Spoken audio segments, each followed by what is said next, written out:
Então, bom dia, bom dia. Eu estava dizendo que a minha garganta hoje não anda bem, ontem estava bem inflamada, estou tomando medicação, mas pode ser que a voz hoje fique um pouco fanha. Então, peço perdão, obrigada, pastorale. Então, peço perdão, né? Se de repente em algum momento a voz ficar mais fanha, mas vamos que vamos, vai dar certo.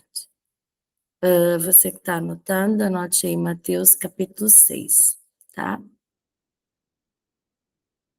A caridade. Caridade também pode ser traduzida como amor, né? Caridade e amor. Tenham cuidado de não praticarem os seus deveres religiosos em público. Eu falei um pouco sobre isso no nosso programa de ontem, né? A fim de serem vistos. Eu sempre tenho dito isso, que ministério não é ser visto. Ministério é serviço, né? E esse serviço, ele é muito, esses deveres que temos religiosos, porque na verdade é um dever. Às vezes a gente acha que está fazendo grandes coisas, né? Porque quem fica, essa autopromoção, ela vem muito dessa coisa de eu acho que estou fazendo algo espetacular, quando na verdade você está cumprindo o seu papel de filho, né? Você está cumprindo o seu papel de filho de Deus mesmo, né? Então, não faça isso para ser visto, né? Pelos outros. Se vocês agirem assim, não receberão nenhuma recompensa. Olha isso, tá vendo? Então, se você fizer alguma coisa, né, e ficar ali se autopromovendo em cima daquilo que você fez, acabou. Você não tem recompensa nisso, né?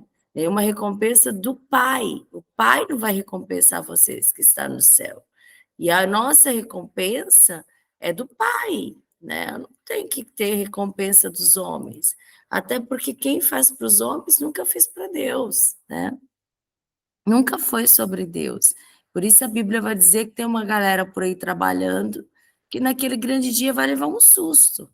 A Bíblia diz que naquele grande dia muitos vão dizer: Senhor, Senhor, em teu nome eu expulsei, em teu nome eu curei, em teu nome falei outras línguas, em teu nome eu fiz isto, em teu nome eu fiz aquilo.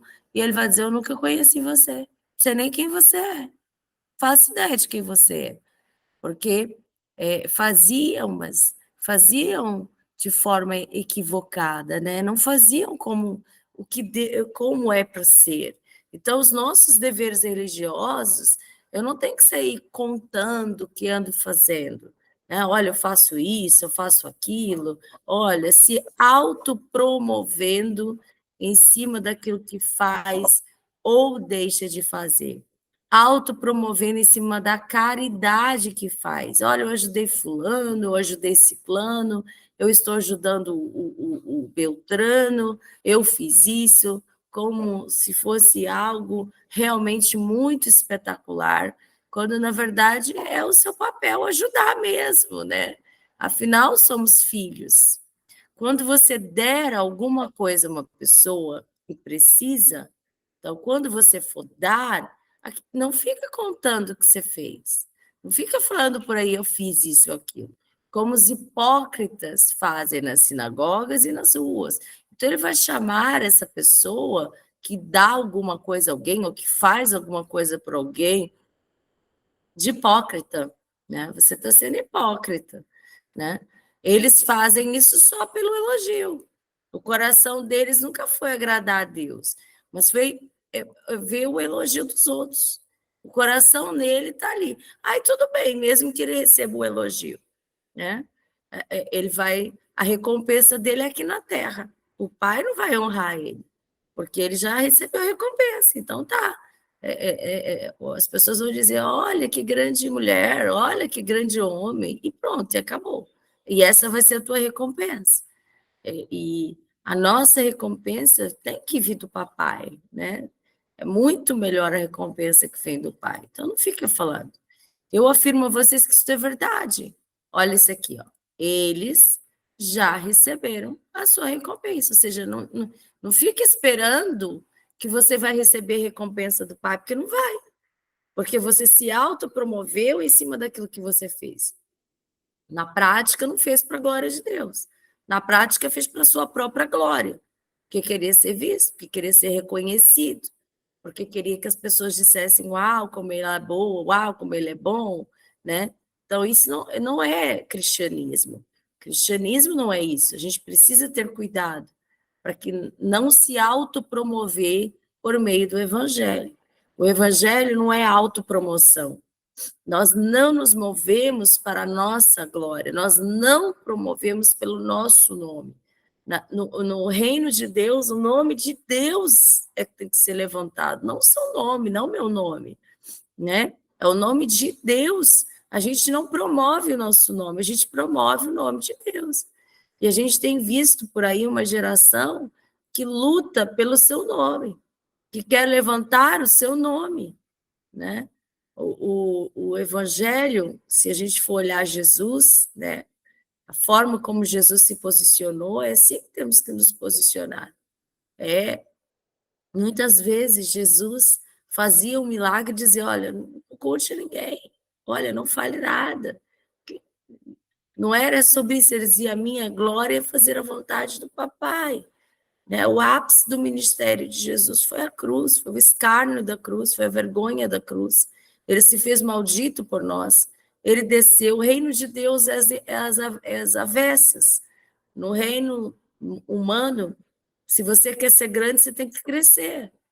Quanto maior você é, mais o seu nome é visto. No reino dos homens, o seu nome tem que aparecer. No reino de Deus, não. Aquele que quer ser grande tem que ser o pequeno, o maior tem que ser o menor. E precisamos ter o sentimento de João Batista. Importa que eu desça, importa que ele cresça e que eu desça. Eu não sou digno de desatar a sandália dos seus pés, né? Então precisamos, né, nos esvaziar desse lugar, esse lugar de arrogância, de soberba, né, de estar no lugar que não é para você, não é para mim, né? Não é para nós. O nome de Jesus precisa ser glorificado, não o seu, não o meu.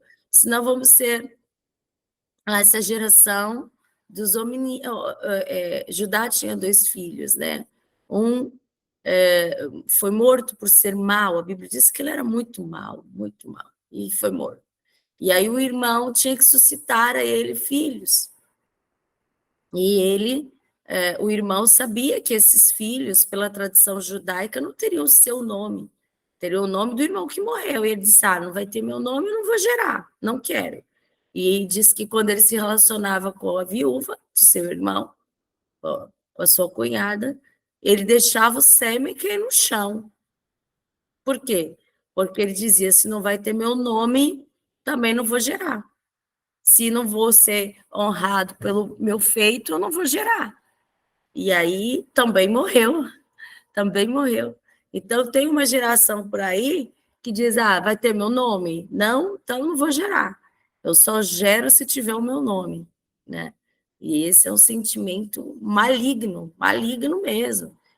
O primeiro que pensou assim caiu do céu, foi jogado, foi lançado para fora do céu, que foi Lúcifer. Esse é um sentimento luciferiano.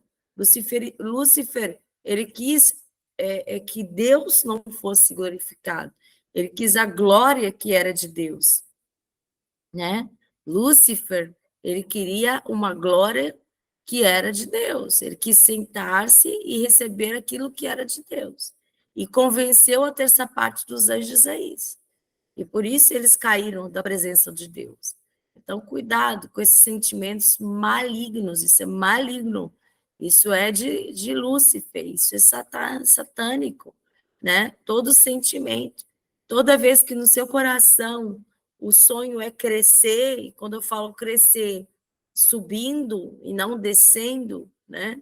Não é crescer em graça, conhecimento, é crescer no nome, crescer em honra e glória. Esse sentimento não é de Deus, esse sentimento é maligno. Repreenda ele do seu coração, repreenda ele do seu coração.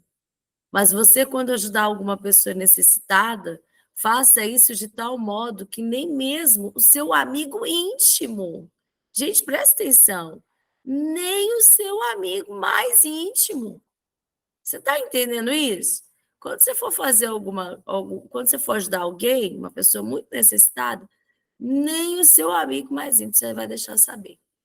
Fique sabendo o que você fez. Isso deve ficar em segredo. Não conta para ninguém, não. E o pai que vê o que você faz em segredo lhe dará uma recompensa. Então, a nossa recompensa tem que vir do pai. A gente tem que parar de querer honras humanas, viu, gente? Não precisamos e não devemos buscar as honras humanas, mas deve vir do pai. Então, quando vocês forem orar, então, aqui a gente falou sobre a caridade, né? Então, como que eu faço caridade? Jesus ele vai deixar um código para os filhos antes de subir. E ele deixa aqui, ó, no Sermão do Monte. Ainda estamos no Sermão do Monte. Então, agora, no Sermão do Monte, começamos vendo como que devemos fazer caridade, como que Jesus quer que eu faça caridade em segredo, sem ficar tocando trombeta, sem querer honras e glórias. E a oração? Aí agora ele vai falar como que deve ser a oração para o Filho de Deus. Quando vocês forem orar, não sejam como os hipócritas. Eles gostam de orar em pé, na sinagoga, nas esquinas das ruas, porque eles oram para ser vistos pelos outros. Eu afirmo a vocês que isso é verdade, eles já receberam recompensa. Não há nada para eles. Vocês estão entendendo? Qual é a recompensa? As pessoas dizerem: olha como é uma mulher de oração, olha como ele é um homem de oração, porque ele está fazendo isso para ser visto. Gente, nós não devemos fazer nada para ser vistos, para que as pessoas digam: olha como ela é mulher de Deus, olha como ele é homem de Deus. Essa não deve ser a nossa motivação, né? Mas você, quando orar, você vá para o quarto, mas feche a porta e ore ao Pai, que, que não pode ser visto. E o Pai que vai ver isso em segredo, que você faz em segredo, ele vai te dar uma recompensa. Então, quando você for orar, vá para dentro do quarto, fecha a porta e faz isso lá no secreto. E o papai que está vendo você ali quietinha, quietinho, orando, em secreto, ele vai te dar recompensa. Então, nós não podemos deixar esse lugar do secreto. O secreto, aquilo que Deus gera em nós, gera no secreto. Gente, vocês estão entendendo? Tudo aquilo que é gerado em nós, há um segredo no secreto. Há um segredo no secreto. Há um segredo em que você viva uma relação, um relacionamento com o pai íntimo no secreto, né? É como alguém que está ali fazendo uma massa, né? Eu gosto muito de massas e, eventualmente, aqui em casa nós usamos muitas massas e uma coisa que sempre me impressiona é o poder do fermento, porque é um chassi pequenininho, 10 gramas, é uma coisa muito pouca. E você coloca numa massa que tem 1 quilo de farinha. Está tudo ali aparecendo, e aquele fermento é muito pouquinho. E você coloca ele ali dentro e esquece por 10 minutos. Quando você volta, aquele fermento em silêncio. Ele trabalhou, ele não faz barulho, não, em silêncio. Ele trabalhou e a massa está o dobro, cresceu, está linda, né? É maravilhoso o poder do fermento, né? E às vezes nós queremos crescer, mas queremos crescer fazendo muito barulho, porque a geração vai dizer: quem não é visto não é lembrado. E aí nós começamos esse programa com aquele hino que diz que Davi estava esquecido, José estava esquecido, os cegos de Jericó estava esquecido, o carpinteiro ficou 3 dias esquecido, não é assim? Mas o pai não esqueceu, mas o pai não perdeu o controle. E no tempo oportuno os honrou. E por que os honrou? Porque em secreto, Davi, presta atenção, Davi em secreto, ninguém estava vendo. Ele não estava fazendo isso por ser visto, mas ele defendia as ovelhas do pai. No secreto, lá na casa de Potifar, lá na prisão, José era excelente em tudo que fazia. No secreto, o cego Jericó se manteve no caminho. E Jesus, muitas vezes, olha, não digam nada, não contem nada, mas no secreto, ele estava sempre em comunhão íntima com o papai, né? Então, nós precisamos viver esse verdadeiro evangelho. Nas suas orações, não fique repetindo o que vocês já disseram, como fazem os pagãos. Eles pensam que Deus os ouvirá porque fazem orações compridas, né? Não é o tanto que você ora, né? Não é a quantidade, é a qualidade do que você ora, né? Muitas vezes, quantidade não é qualidade. Ah, eu orei 2 horas hoje, mas foi mecânico, né? Mas foi uma oração mecânica, mas foi uma oração onde você não viu as lágrimas, o coração pegando fogo, mas você não conseguiu ter uma revelação de Deus. Adiantou nada a quantidade, a oração cumprida. Você tem que ter qualidade de oração, né? E não pode ser uma oração que sempre faz, sabe? Que vira uma reza, né? Nós não rezamos, nós oramos. A reza é aquela oração pronta, repetida, mecanicista. Nós não. A nossa oração, ela vem do coração, né? Ela vem do coração. Não sejam como eles, pois antes de vocês pedirem, o Pai já sabe o que vocês precisam. Portanto, quando forem orar, orem assim. Primeiro, quando você for orar, chama pelo Pai, pelo Abba, Pai Nosso. Toda vez que você for orar, fala com o Pai. Se tem uma coisa que Jesus veio fazer, é restaurar a nossa orfandade, é nos religar ao Pai. Né? Havia um véu que separava, havia um distanciamento entre nós e o Pai. O Pai, ele colocou o primeiro casal no Éden. Na viração de dia, papai vinha ao encontro deles, porque ele queria se relacionar. O pai nos fez para um relacionamento. O nosso pai, de repente, o teu pai foi um pai que abriu mão de você, abriu mão de um relacionamento íntimo com você. Talvez você tenha tido um pai terreno, biológico, que não fez questão de você. Alguns até, quem sabe, abandonaram ou patrocinaram para que a tua mãe nem te tivesse. Mas existe um pai, e esse, antes da fundação do mundo, já tinha decidido que você nasceria sim, e ele te fez para um relacionamento.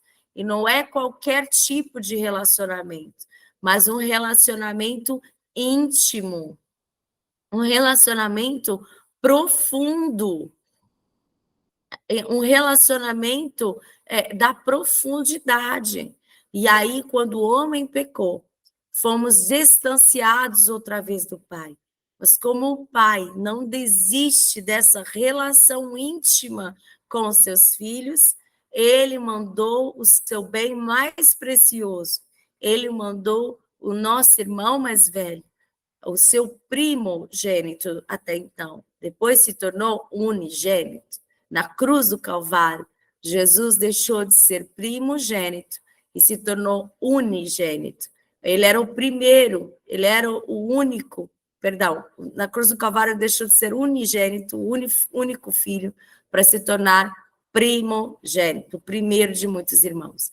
E ele era único, ele era o unigênito, único filho de Deus, único filho de Deus. Ele pegou o seu único filho, João 3,16, porque o papai nos amou de tal maneira e não podia estar longe de nós, que enviou o seu único filho, para que todo aquele que nele crê não morra, mas tenha a vida eterna. Então, na cruz do Calvário, Jesus deixa de ser único, unigênito, e se torna primogênito, o primeiro filho de muitos irmãos.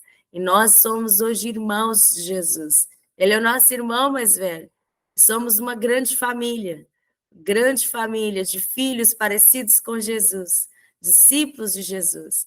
E temos um Pai, e precisamos nos relacionar com esse Pai presente, esse Pai que não abre mão de nós, esse Pai que luta por nós.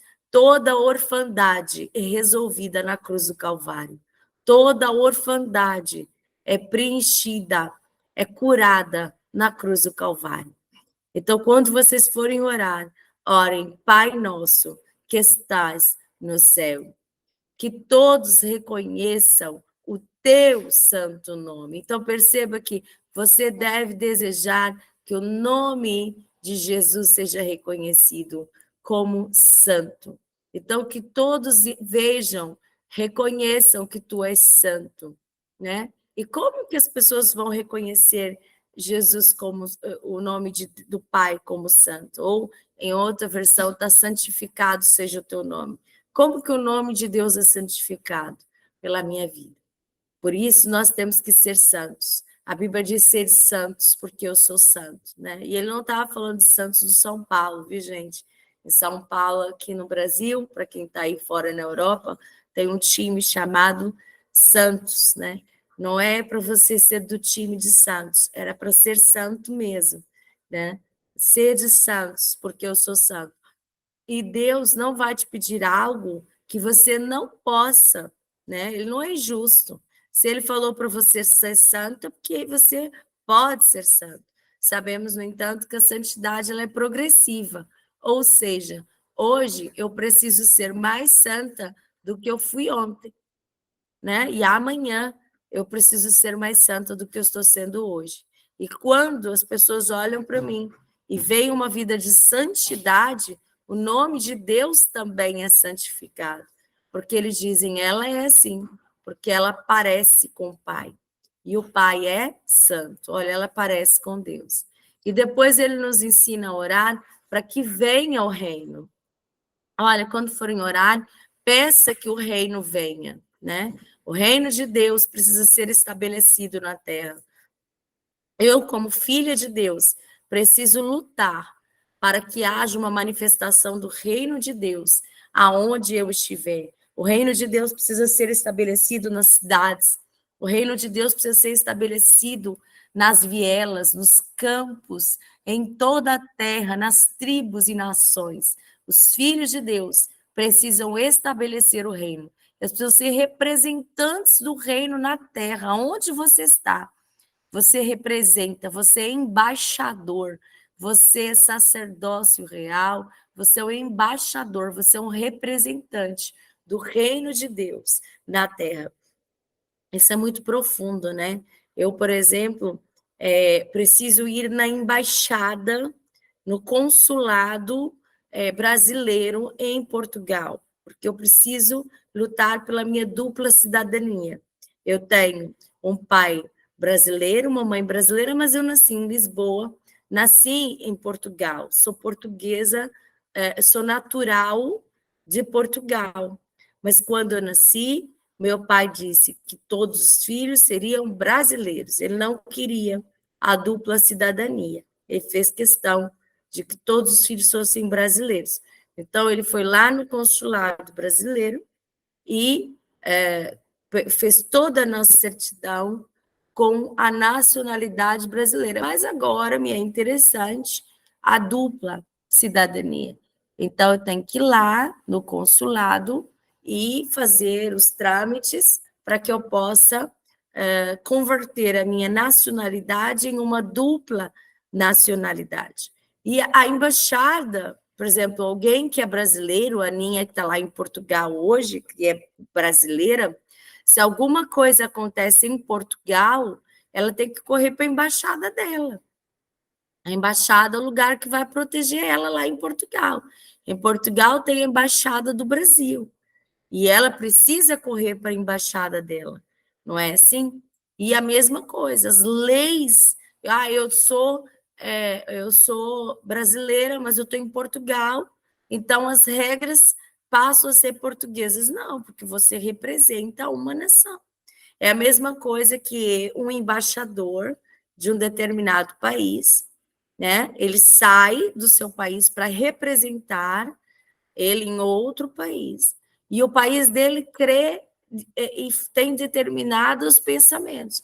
E quando ele chega a esse outro país, ele se molda a esse país, deixando de representar o reino dele. Ele é um desertor. Ele vai ser, isso é crime, ele é um criminoso, ele vai ser condenado, porque ele não está representando o seu país. O embaixador, ele não representa a si mesmo, ele representa o seu reino. O embaixador, ele não fala por ele, o embaixador fala pelo seu reino. Então, não me pergunte o que eu acho, me pergunte o que o código. Nós temos um código, nós temos um estatuto, que é a palavra de Deus, é a Bíblia. Nós, como filhos de Deus, seguimos códigos e leis.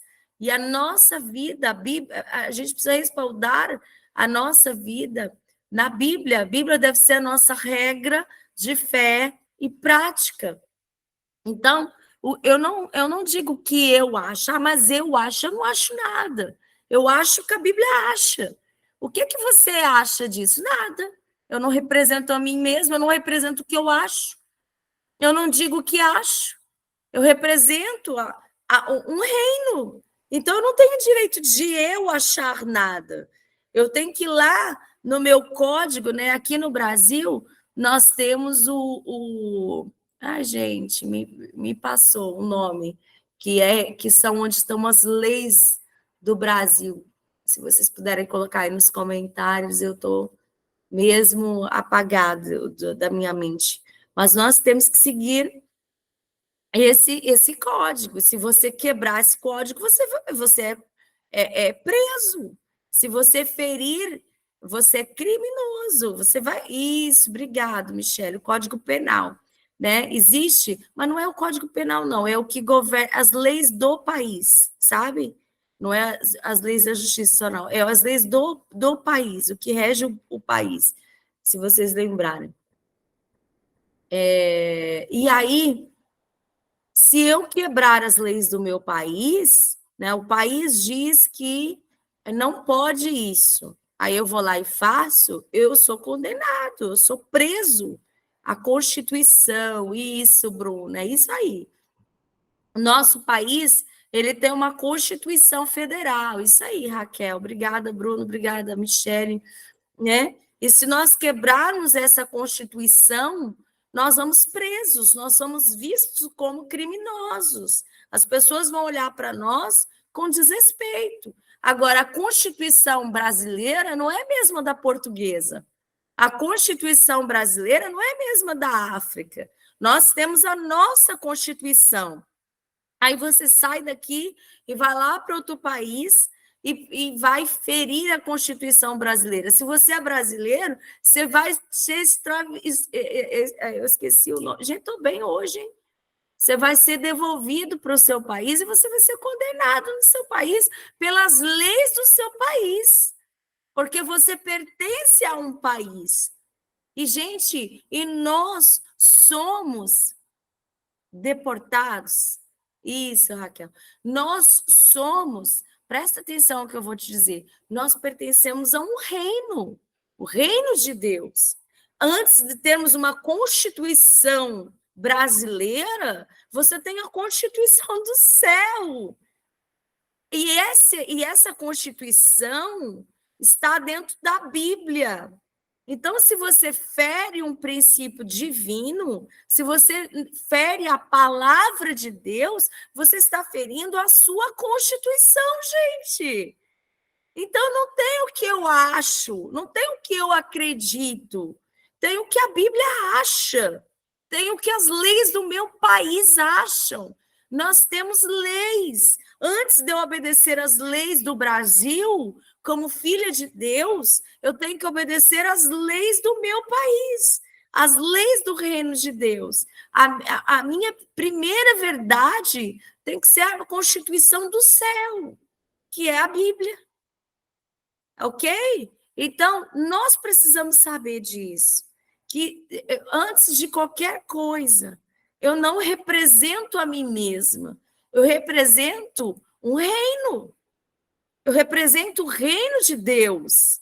Eu não falo por mim mesma, eu falo pelo reino de Deus.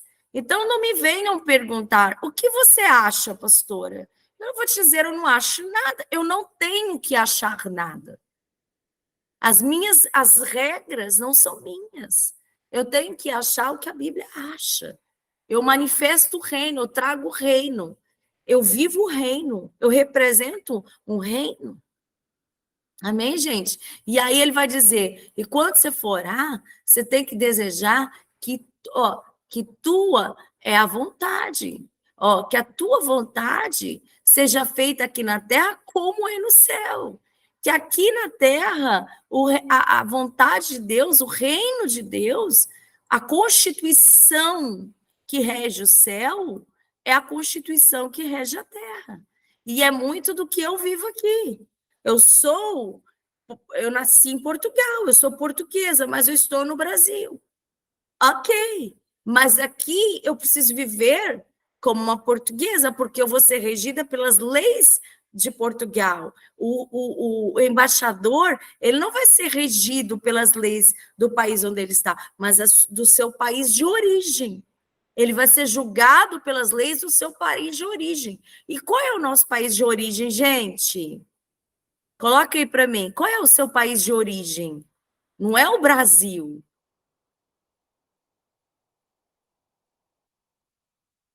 Isso, Raquel. O seu país de origem é o céu. É o céu. Isso, Thelma, o céu. Que a tua vontade seja aqui na terra como é no céu. Ou seja, que a constituição que rege o céu seja a mesma que está regendo aqui na terra. Que aquilo que é verdade no céu seja verdade aqui na terra. Que aquilo que governa o céu seja aquilo que está governando aqui a terra. Gente, vocês estão compreendendo? Né?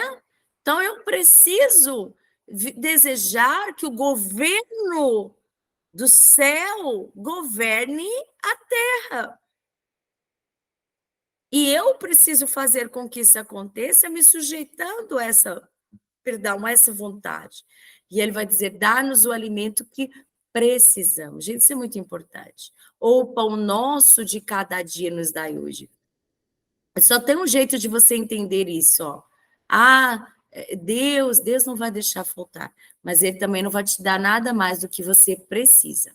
Ele sabe o que você precisa e ele vai te dar aquilo que você precisa, né? Quando a gente olha para o povo de Deus no deserto, você vai ver que ele mandava maná.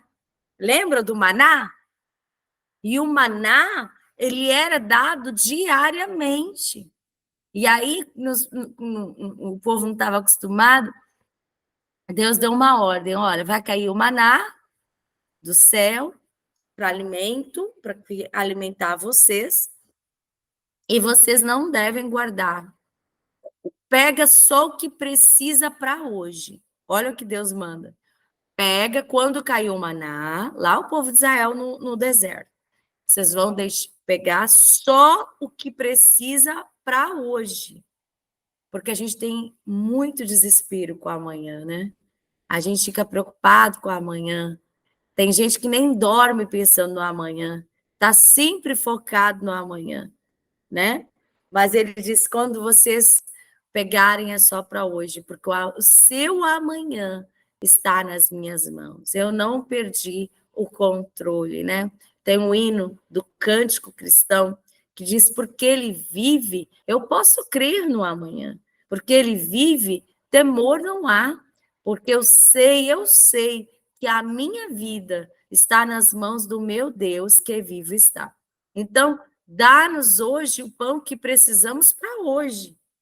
E quando o povo de Deus não ouviu e guardou o maná para 2 dias, o que aconteceu com o maná que ficou para outro dia? Vocês lembram? Estragou, né, Thelma? Virou bicho. Deu bicho, né? Deu bicho. Então, Deus... E por que Deus agiu assim? Porque ele queria gerar dependência. O Pai, ele deseja que nós dependamos dele. Nós precisamos depender de Deus. Nós não podemos, né, sermos desesperados. Olha, Deus, me dá para um mês todo, me dá para o resto da minha vida. Deus te dá o que você precisa para hoje. Por quê? Porque Ele quer que você dependa dele, que você confie no seu amor, no seu cuidado e na sua misericórdia para com você. E aí ele vai dizer: perdoa as minhas ofensas, mas me perdoa como também eu estou perdoando as pessoas que me ofenderam. Então ele vai me perdoar como eu perdoo, na mesma proporção. Logo, aqui tem uma verdade: se eu perdoo, eu vou ser perdoada. Se eu não perdoo, não vou ser perdoada, porque ele vai me perdoar como eu perdoo. Então, tem gente que perdoa assim, não, eu perdoei, só aquele lá e eu cá. Então, quando Deus te perdoar, Ele vai te perdoar assim. Eu perdoo, mas vai ficar lá e eu vou ficar aqui. Vamos ficar distantes um do outro, né? Então, não é assim que deve ser. Você precisa saber que Deus vai te perdoar na mesma proporção que você perdoa. Então, o filho de Deus, ele não é rancoroso. O filho de Deus não guarda mágoa. O filho de Deus não pode ter mágoa, não pode ter rancor no seu coração, porque se você não perdoa, você também não será perdoado. E aí ele vai dizer: e não nos deixes cair em tentação, não deixes que sejamos tentados, né? Não deixes que caiamos nas tentações, mas livra-nos do mal. Então existe uma verdade aqui, é que a tentação vai vir. E ele diz: não deixe que a gente caia nessa tentação. Não nos deixe cair na tentação. Todos os dias você é tentado. Todos os dias o pecado vai bater a sua porta. Mas cumpre a ti dominá-lo, não é? Como Caim ouviu. Cumpre a ti dominá-lo. Tem um hino do Tales que todo dia o pecado vem e me chama.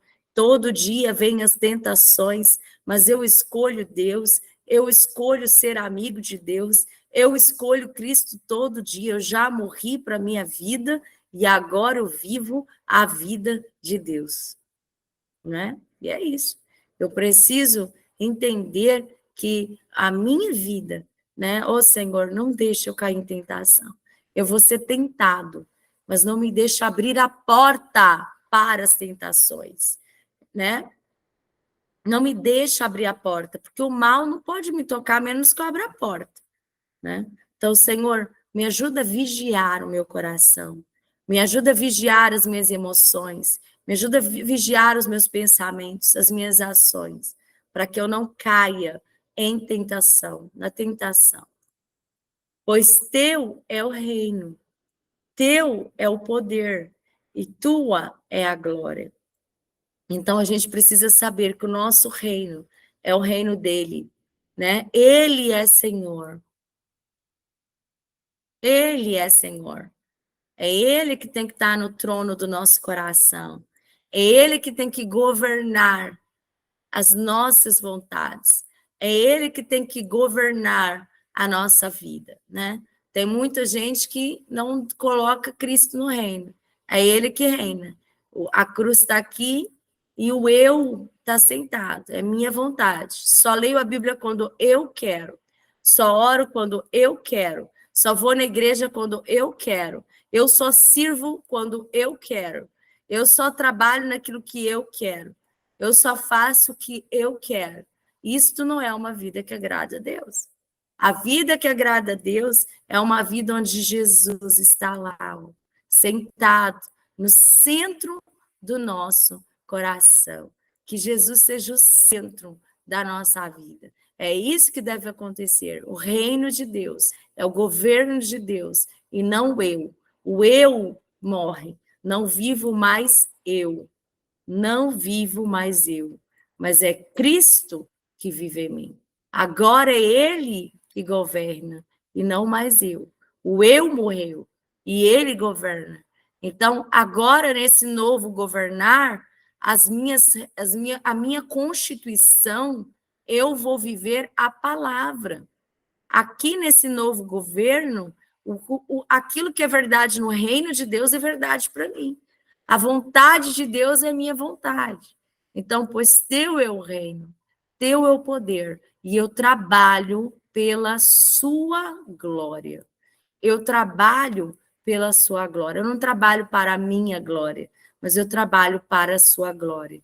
Para sempre. Amém. Gente, essa oração do Pai Nosso, ela tem que ser, ela tem que ser a nossa vida.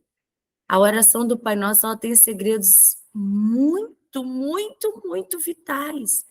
O Abba, o relacionamento com o Abba, a santificação de Deus, santifica o teu nome no meu casamento, santifica o seu nome nos meus filhos, no jeito como eu falo com os meus filhos, santifica o teu nome no meu trabalho, santifica o teu nome na minha faculdade, santifica o seu nome na minha vizinhança. E como que ele vai santificar? Por meio da minha vida de santidade. O reino de Deus, a vontade de Deus, aqui no céu, aqui precisa ser governado como é no céu, porque eu sou cidadão do céu. Então, o que me regula não é a terra, o que me regula é o céu. Nos dê aquilo que precisamos para que dependamos de Ti, não aquilo que eu quero, aquilo que eu preciso, e o Senhor sabe melhor que eu o que eu preciso. Me perdoa na mesma proporção que eu vou perdoar. Olha, não me deixe cair em tentação, ou seja, não me deixes, me ajuda a não abrir a porta para o pecado, pois teu é o reino. Senta aqui no centro do meu coração e reina sobre as minhas emoções, minhas ações, meus pensamentos. Tu é a glória para sempre. Amém. Então, hoje eu deixo vocês com a oração do Pai Nosso. Amanhã nós vamos começar a partir do versículo 14. Tá bom? Então, amanhã nós vamos retomar do 14, do versículo 14, anotem aí. E que você possa viver a oração do Pai Nosso hoje. Amém? Que a oração do Pai Nosso seja a sua verdade. Que você viva como cidadão do céu. Você está na terra, mas você é do céu. Não se esqueça disso. Você não tem vontades próprias. Você não fala por você. Você representa um reino. Cuidado com isso. Você representa o reino. Você não representa a si mesmo.